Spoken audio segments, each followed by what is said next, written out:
thank you so much for returning. This is part 2 of convincing you guys to read my favorite books just by me reading this first sentence or the first paragraph of each novel. Part 1, I didn't want part 1 to be too long. It looked like it was going to be like a 40-minute, 50-minute video. And so I split up part 1 into 2 parts, and this is the second part. If you haven't watched part 1, I recommend you go ahead and watch part 1. I have a lot of good and interesting book reads and book recommendations that I have a feeling that you guys are going to love just as much as I did. Well, this video is a continuation of part 1 with just as many and fantastic and up to par good reads that you guys are going to enjoy just as much as I do. This list is a compilation of books that have absolutely touched my soul, have left an impact on me and my life, books that will forever be a part of me, and I hope you guys love these books just as much as I do. So let's hop into the video. I always talk about this novel on this channel, and I don't think I'll ever stop because, first of all, I love Maggie Stiefvater. She's the author of The World's Mercy Falls, The Raven King, and she's the author of another one of my favorite novels, and it is actually a standalone novel by her, The Scorpio Races. I'm just gonna give you a quick synopsis about The Scorpio Races. Scorpio Races is basically set in the island of Thisbe. Every single 1st of November, a race between bloodthirsty mythical creatures called the Kapaushka is held. So this is an annual event. Every single year, this race between these mythical horse-like creatures are held by the contestants and the citizens of the island of Thisbe. Our main character, Puck, is the first woman, girl bossing, first woman to compete in the event. I don't want to go into it, but basically she wants to compete in the event, and this other guy called Sean. The novel's told in 2 POVs. Puck is our main character, female protagonist, and Sean is our main male protagonist. So Sean is also competing. He competes every single year because Sean basically works for this rich guy, and in order to it's kind of indentured servitude, I believe. In order to sort of stop being a slave to this guy, he sort of has to win these races each year and just put himself out there to basically do his best he can to buy his way out of working for this man. So that is just the basic synopsis of The Scorpio Races. It is such a lovely novel that has this atmosphere throughout the novel that it's one of those books that is just perfect to read on a rainy day or a gloomy day, because the novel sort of has this gloomy atmosphere. Not a gloomy atmosphere like it's a depressing novel, because it isn't a depressing novel, honestly. It's actually quite nice. But since it's set in November, it just gives you, the author does a great job, Maggie Stiefvater does a great job just setting the atmosphere of this, like, it's windy, it's gray. She does that, and she does such a good job of just setting that atmosphere. So I'm gonna go ahead and read the first sentence of The Scorpio Races by Maggie Stiefvater. It is the first day of November, and so today someone will die. Even under the brightest sun, the frigid autumn sees all the colors of the night. Dark blue and black and brown, I watch the ever-changing patterns in the sand as it's pummeled by countless hooves. They run the horses on the beach, a pale road between the black water and the choke cliffs. It is never safe, but it's never so dangerous as today, race day. Boom! Just reading it, you're just like, Maggie Stiefvater is such a good writer. Like, she writes YA, like almost all her novels are YA fiction, and it's just like sort of like it's just such sort of like misconception that authors writes novels for young adults don't write good novels or are not strong writers, and that is a lie. Like, if you read Maggie Stiefvater's novels, she's a fantastic author. I literally scream it on the rooftops, scream it on the mountains. All my reviews of Goodreads, all my reviews of her novels, I always give it to her that her writing is so strong. And even if it's not a good novel, I didn't really love the first novel of The Raven King. I loved the entire series, but the first novel of The Raven King, I almost DNF'd it. I was like, I'm just going through it because I love you, Maggie. I'm doing it for you, baby. So yeah, I read the first novel, Raven King, and it's a good novel, but what she's so good in doing is just making each person their own individual. Like, she can introduce a character for like 1 chapter, and it's like, you know that character. It's like, you know that character as an individual. So without even seeing, and she also plays a lot with POV names. Her novels always have like multiple POVs or 2 POVs, never 1 POV. And she does such a good job at distinguishing each character that it's like, you don't even have to check the chapter name. You know who's whose voice you're listening to, because it's, well, you're not listening to it, you're reading. You just know which character you're reading about, because it's like she does such a good job in distinguishing each character. But can we talk about this amazing opening to Scorpio Races? Like literally, it is the first day of November, and so today someone will die. At that point, I'm switching off my phone, I'm fluffing up my bed, and I'm reading till I finish the novel, because that is a fantastic way. That's such a hook. That is such a good hook for a novel, and I recommend the Scorpio Races because it's amazing. It is not that long. It's like 300, 400 pages, not excruciatingly long, but it's so well worth it. The next novel is by a very known UK author. Her name is Mally Blackman. My UK audience, she is the author of Noughts and Crosses. Noughts and Crosses is set in a fictional world where instead of blacks being slaves and being the minority, it's reversed, and it's whites are the minority and the slaves, and then blacks are the majority. So it's a very intriguing novel, very interesting read, but that's not what I'm going to talk about today. The novel by Mally Blackman that I'm going to be reading from is Boys Don't Cry. What a nice cover.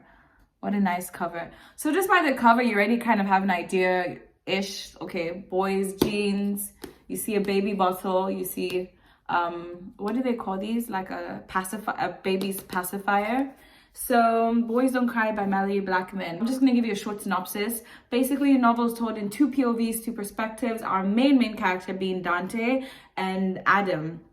Adam is Dante's gay brother, and this is set in a world where, like, early 2000s, so yeah, people are gay, but it's not accepted, like, it's not widely accepted that being gay is okay. So it's set in the early 2000s where people are still getting bullied for being gay or getting prejudiced against or singled out for being gay. So basically, Dante has a girlfriend. He impregnates his girlfriend, and he wakes up one day, the doorbell's ringing, and what does he see? A baby. An actual baby on his doorstep. His girlfriend literally dropped their baby on the doorstep and said, "This is not my problem. No, this is yours." So I'm going to read the first sentence or paragraph of Boys Don't Cry. It's a really good novel, guys. Just as I'm touching it, I'm just like, great novel. So I'm going to read the first paragraph-ish. So, phone in hand, I smiled at the text my girl Colette had sent me. My smile didn't last long, though. I was too wound up. Thursday, A-level results day. I must admit I didn't expect to be quite so nervous. I knew for certain I'd done well. What I mean is I almost knew for certain. But it was the almost that was the killer. Between having my exam papers collected and having them marked, there was a world of possibilities. The person doing the marking might have changed their car or had a fight with their partner. Anything might have happened to put the test marker in a really bad mood, which they would then take on my exam papers. Hell, a cosmic ray could have hit my exam papers and changed all the answers, and not for the better for all I knew. So it doesn't really tell us so much about it, but I feel like what draws us in is that, okay, A-level results day, he got a text from his girlfriend, and in the UK, like A-levels, it's kind of like SATs here. SAT scores, test scores here. A-levels determine what sort of college or university you're going to be accepted into. So reading it, I mean, it really depends on the person. This is a great novel though, like 5 out of 5 stars. It's not a great hook, but it's a hook that's sort of like, okay, tell me more. It's test day. You're getting your A-level results back. You think you did well, you don't think you did well, and then you have a girlfriend. So, and if you keep on reading on, it does like do more to hook you. But Boys Don't Cry is a fantastic novel. Not a lot of people talk about this novel. A lot of the novels on this list, I made sure, a lot of the novels I read though are not as viral, but they're well known, acclaimed. Sometimes they're not acclaimed. I'll just read it because I think it looks good, sounds good. But some of these novels, a lot of these novels on this list are not very well known, and I think it's always a good thing to sort of introduce what I will continuously love doing is introducing my viewers to great novels that not a lot of people talk about, because these novels have either changed my life, impacted my thinking process, or just just gave me a good time while reading them. So this next novel I think is quite well known. I think a lot of people talk about it. And this is the last novel that I have on hand. Everything else is just going to be online. I'm actually using my laptop to read it, guys. If you're wondering where is she reading it from, it's my laptop. So the next novel, the last novel I have on hand, is Strange the Dreamer by Laini Taylor. This novel is a great novel. It's very lyrical and it reads like prose almost. Just quick backstory. The main character's name is Laszlo Strange. He's an orphan, war orphan, and a librarian. Basically he's obsessed with the city of Weep, and he literally commits like a big majority of his life like reading about the city, studying the city, engaging the city. Other people are like, you're crazy, Laszlo, like Weep doesn't exist. And that is until people that actually come from the city come to him seeking his help. So yeah, it's a really, really nice novel. The dream chooses the dreamer. And I love this edition. I think it's extremely pretty. I think this is the main edition, the one that's well known. So I'm gonna go ahead and give you guys the first paragraph. First chapter is called Mysteries of Weep. Names may be lost or forgotten. No one knew that better than Laszlo Strange. He'd had another name first, but he had died like a song with no one left to sing it. Maybe it had been an old family name, burnished by generations of use. Maybe it had been given to him by someone who loved him. He liked to think so, but he had no idea. All he had were Laszlo and Strange. Strange because that was a surname given to all foundlings in the kingdom of Zosma, and Laszlo after a monk's tongueless uncle. Another strong way of beginning your novel. Names may be lost or forgotten. It's like, immediately I read it, what was going in my head was like, so is this a land where no one has a name? And then he's now says his name is Laszlo Strange, which is a strange name. And he said he had another name first, but he doesn't remember his other name. So I think that is quite, it's almost like when I read the first chapter, when I read the first paragraph, looking back, it's almost like he had been someone before, but now he doesn't know who he is. So it's almost like it's almost like it's telling you, you're reading a novel where this person is yet to find themselves, and you're going to basically be on that journey with that person to finding who they are and finding not only what their name was before, but what their name is going to be after. So I just think it's a Stranger Dream is a very beautiful novel, and I think I'm going to give it a reread. Honestly, this year I might give it a reread. It's a beautiful novel. Laini Taylor did a great job. I don't know if it's her debut novel. I'm not going to assume anything, but hey guys, y'all fave Leigh Bardugo, author of Six of Crows, even wrote, Laini Taylor is so damn good and like no other. So if you love Six of Crows, I guess Stranger Dream was a good recommendation for somebody who enjoyed the Shadow and Bone series. Is it called a Shadow and Bone series? Shadow and Bone series, Six of Crows. I read Six of Crows, guys, but I haven't read everything else, just the first book in the series. So yeah, it's a great novel, another strong hook, and I hope it convinced you to put this novel on your TBR list. The next novel is a story of loss, heartbreak, grief, and it's a perfect holiday novel to read. It's just one of those novels that goes by fast and it just has that holiday vibe. I think the novel itself actually is set during a specific holiday, I think summer break. So this novel is called Annie on My Mind by Nancy Garden. People would say Annie on My Mind is a banned book. It was actually banned in the United States for a while after it was released. So yeah, I read a banned book. I'm a rebel. Anyways, yeah, Annie on My Mind is a banned book. But it's a story, it's mostly banned because it's a love story between two girls. So it's an LGBTQ story, specifically a lesbian story. It's just interesting. It's a very, very sweet novel. And it's quite sad because of the events that do take place in the novel, and just that fact that it wasn't a widely accepted thing in the United States at the time, and it wasn't a widely accepted thing in the novel. I'm not gonna give too much away of this novel to you guys, but it's a novel that I think you should definitely read and check out. I'm going to go ahead and read the first sentence / paragraph of the novel. And just before I read it, I want to tell you the two main characters is Liza. Liza is the one that's writing the perspective. She's the first person narrator. And Annie on my mind, hence Annie on my mind. Annie is like her love interest. So, it's raining, Annie. Liza Eliza Winthrop stared in surprise at the words she had just written. It was as if they had appeared without her bidding on the page before her. Frank Lloyd Wright's house at Bear Run, Pennsylvania, she had meant to write, is one of the earliest and finest examples of an architect's use of natural materials and surroundings too. But the grey November rain splashed insistently against the window of her small dormitory room, its huge drops shattering against the glass as the wind blew. Liza turned to a fresh page in her notebook and wrote, "Dear Annie, it's raining. Raining the way it did when I met you last November.